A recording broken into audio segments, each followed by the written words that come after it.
guys, how you doing? Glad to have you here for this video. I must say, I just shot a beautiful eye tutorial. I love this look so much. In case you missed it, I'm just letting you know I'm gonna be doing a weekly, like, quick look on Fridays with either the needs or the wants, and this look I'm just very pleased with. It's so much fun. You don't ever have to really do the same look twice if you don't want to, I swear. But in this video, here's what I've had to do out of necessity. I've got a big influx of makeup that has come in through PR. Let's be honest, there are things I've purchased as well, and I have to come up with places to put these things, and I have to therefore clear out some of the stash that I currently have. So I decided last night while I was up here, I would try to declutter some palettes from my collection. Just some random palettes that have not been getting a lot of use. They're not especially old, so I think what I'm going to do is pass these along to family. Actually, here where I live, it's against health codes to donate used items to the Women's Center or the homeless shelter. So when I donate there, it's things that have not been opened or used. So sometimes people are curious, what are you doing with all that makeup you're getting rid of? And I don't think I need to throw away any of this because I don't think any of it's old enough or necessarily terrible, unusable stuff. It's just, you guys know, you gotta declutter sometimes. So that's what I'm doing. I'm gonna start with Tarte because I've got quite a few Tarte palettes that are gonna be moving along. One of them is this Man-Eater palette.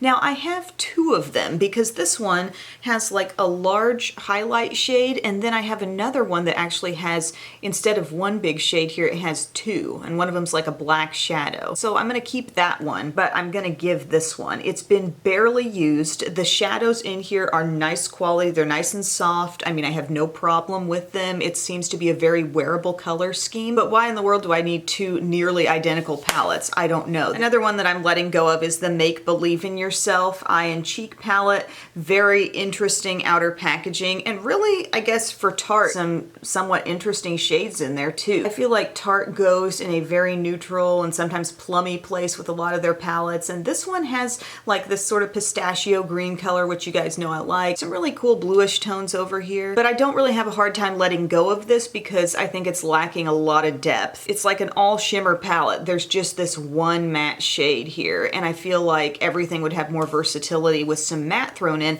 Not that you can't pull from another palette, but just judging it as is, I think it needs a little bit more. So I'm gonna let that go. I have this Leave Your Mark palette. I don't know that I've ever heard a lot about this, but very, very similar to the size and layout of that Man-Eater palette. Man-Eater palette seems to be a bit more rich in color tone. You know, they got that sort of shimmery burgundy, the deeper browns. Here there is this kind of dark shimmery plum, and I mean, it's nice textures here. I think this one to be an ideal palette, again, could use at least one dark matte, but it's like, it's so basic. It's totally the kinds of shades I have over and over again. Same with this guy. This palette is called Make Magic Happen, and this is classic Tarte. You know, this is what I think of. This is like the image that comes to mind when I think of this brand, because I think of neutrals, I think of something going a little bit cool and plummy, and that's kind of the end of the story sometimes. So it's not that I dislike Tarte or the functionality of their eyeshadows, but you see what I mean here. When it comes time to make a cut, this stuff isn't really standing out to me. And then this palette, this is a beautiful looking palette,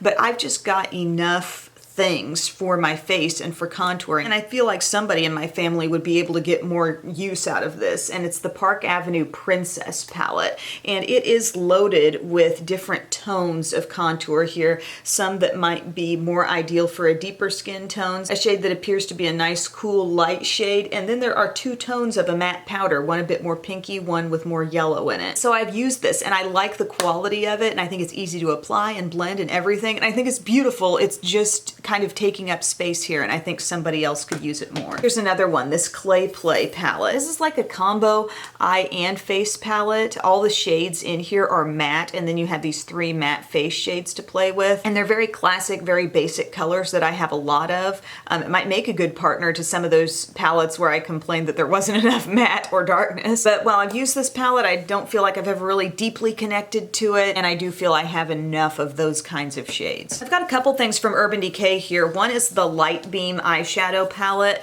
Never really enjoyed this. I do love the idea of a small, like, simplified 5-color palette because that's easy. That's like easy for somebody to look at and absorb and think, how might I use it? But I'm a little let down by the shade called Golden Hour, which seems to have like almost a coral shift to it. It looks practically like a gray turned coral, and I'm sure it's supposed to be doing something lovely and beautiful on the eyes. Maybe I need to apply it in more of a foiled detailed, like wet brush kind of way. But at this point, it's like, I think I'm just gonna give up. Everything else in here is really so basic. The shade called Paradox is kind of a pretty orangey color, but I'm just not compelled to hold on to this. But I wouldn't be upset if Urban Decay put out like smaller palettes like this, because generally speaking, I like the quality of their eyeshadows and I think they have some good ideas. That one just didn't hit with me. I'm also going to be letting go of my Urban Decay Moon Dust palette, which is full of shimmery shades. It's not probably even designed or intended to be a standalone palette, just because all these textures are so, ooh, that is a really pretty color.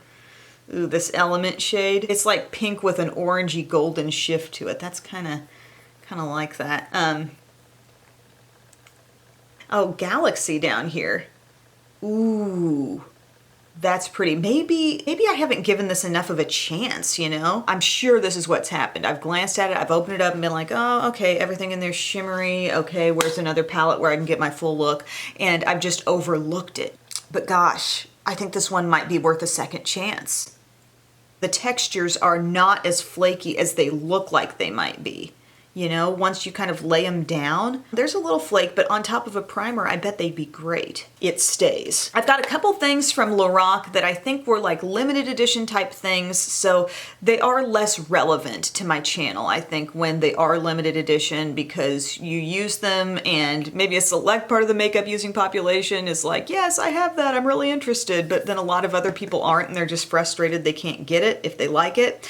The exterior of this Lorac palette there's a lot going on. There are cat faces, there are lips, there are butterflies, jewels. I can't even remember what the name of this palette was, actually. Was it like the California palette or something? It's got a nice little mirror in there. Here is the color selection. It's overall pretty cool toned, and I usually really like Lorac's textures, and I think they're usually really consistent. However, I think the thing that drew me to buy this palette was the dark green, and that was probably the biggest letdown shade in the palette. It's called Seaside, and even when you swatch it, it's just too murky. It doesn't actually show up with green at all, and it's not the same feeling that Lorac shadows usually have. So I don't know, it's like seeing it in person, feeling that shade, it's a little underwhelming, and then if I took that away and just looked at everything else, it's not all that unique. But somebody else might like it and get some use out of it, so let's pass it along. Another one is the Beverly Hills Sophisticate palette. I think they put out like a bunch of different varieties of these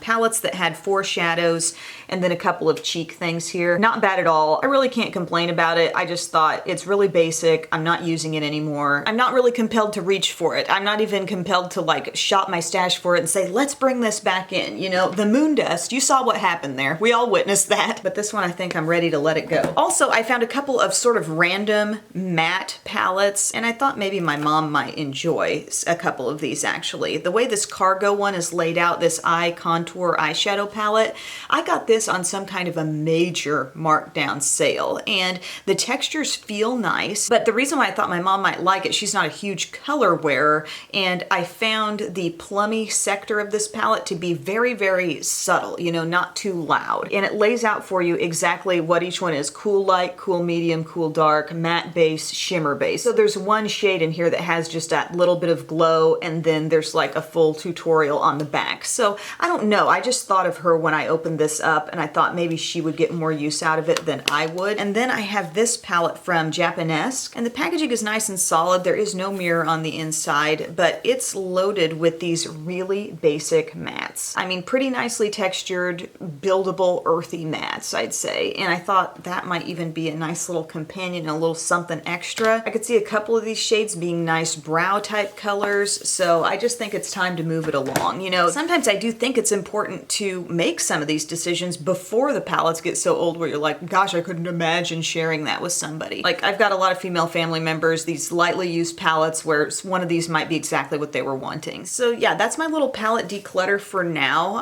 That was everything that I decided going through my stash last night that I would get rid of, and I thought, let's share that with everybody. But one did survive. We have one survivor here.